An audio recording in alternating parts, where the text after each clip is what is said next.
Приветствуем наших подписчиков и гостей канала Эзотерика для тебя.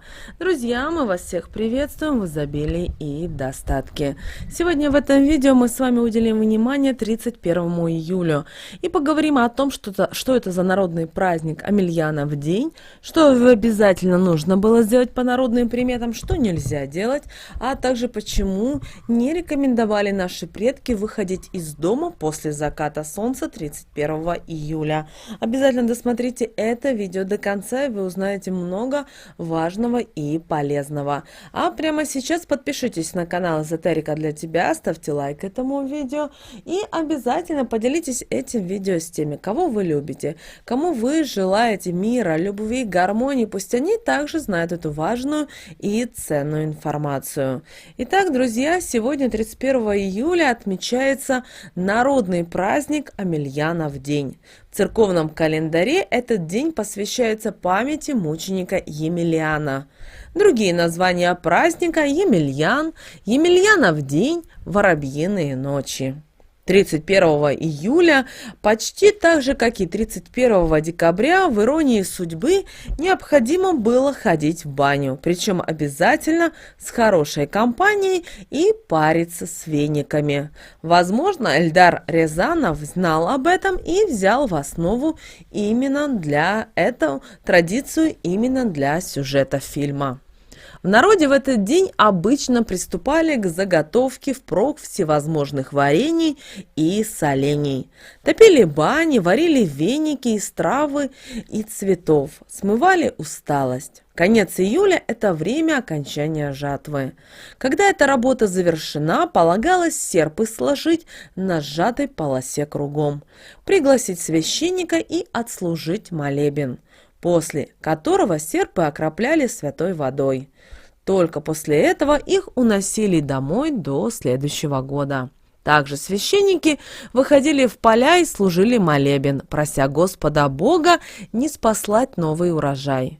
Вечером полагалось всей семьей идти в баню, дабы смыть с себя накопившуюся усталость и всевозможные хвори. Существовало даже поверье, будто бы такая парилка придает крестьянину сил на весь год. В качестве веников полагалось использовать ржаные колосья. Баня была такое, место пограничное, находящееся на стыке двух миров, и потому особенно опасное для человека из-за постоянного присутствия нечистой силы. Здесь не вешали икон, а люди, входя в парилку, снимали с себя охранительные кресты. Для бани использовали веники, сплетенные из стеблей полевых культур. Для аромата к ним вплетали луговые цветы. Жители верили, что в бане живет мистический дух – банник. Чтобы его не разгневать, во время банных процедур народ заходил в баню с поклоном. Также следовало снять с груди нательный крест и оставить снаружи все металлическое. Считали, что банники сами очень любят париться и моются в 4-й или 3-й пар, то есть после 2 или 3 смен побывавших в бане людей. Поэтому для них обязательно оставляли мыло, полотенца, воду, веники, а само помещение содержали в чистоте. Несоблюдение таких условий могло привести к шалостям банника. Он мог либо кипятком окатить, либо камнем швырнуть, либо в стенку глухо постучать.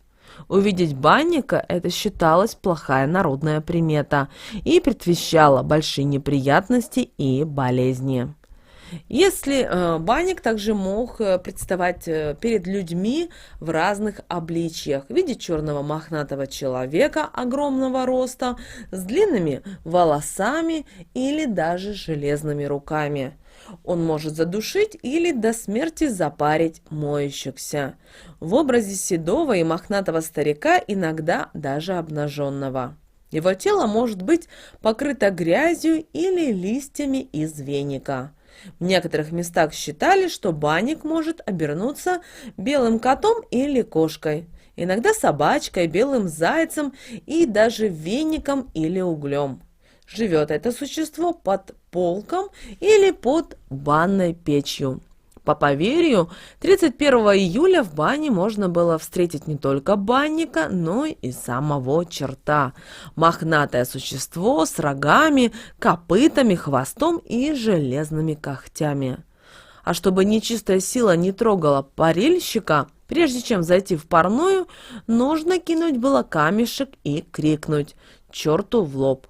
Так вы убережете себя от всевозможных несчастий и сможете провести все банные процедуры без каких-либо инцидентов. С Амельянова дня начиналась жаркая пора и у хозяек. Они делали заготовки на зиму, солили огурцы, грибы, варили компоты и варенье. Значительную часть заготовок составляли дары леса. Амельян пришел, грибов ягод нашел, велит заготавливать. Так приговаривали наши предки, возвращаясь из лесу с полными корзинами. Приходили к концу и полевые работы, и уже можно было больше времени уделить рыбалке. Однако рыба пока еще привередничала, и если клевала, то очень кратковременно, на самой ранней заре или в поздних вечерних сумерках, а то и ночью. Поэтому рыбакам приходилось подстраиваться под рыбный распорядок дня и выходить на ужение несколько раз в день. Хотя еще лето было в разгаре, но после Марины 30 июля и Емельяна уже 31 июля рыбаки начинали задумываться об осени. Свое название «Воробьиные ночи» день получил из-за того, что в ночное время часто были грозы. Испугавшись раскатов грома и молний, воробьи в своих ухоронках копошатся, а затем улетают неизвестно куда. А грибники знают, что в этот день бесполезно идти в лес за ранними груздями, так как их практически невозможно найти. Они как будто играют в прятки с людьми. И в эту пятницу не рекомендуется выходить из дома после захода солнца. Считается, что по улицам будет носиться разная нечисть, которая жаждет напасть на случайного прохожего и наслать на него беды и несчастья. Поэтому наши предки не советовали также и 31 июля ничего брать в долг. И раньше речь шла о монетах и продуктах, а в нынешнее время это может быть в том числе и кредит. В противном случае в семье начнутся серьезные финансовые проблемы. Чтобы этого не случилось, не стоит в этот день и переедать. Съесть нужно ровно столько, сколько необходимо организму для поддержания жизнедеятельности. Причем пища должна быть не слишком жирной, а в идеале даже растительной. 31 июля нельзя было подметать пол.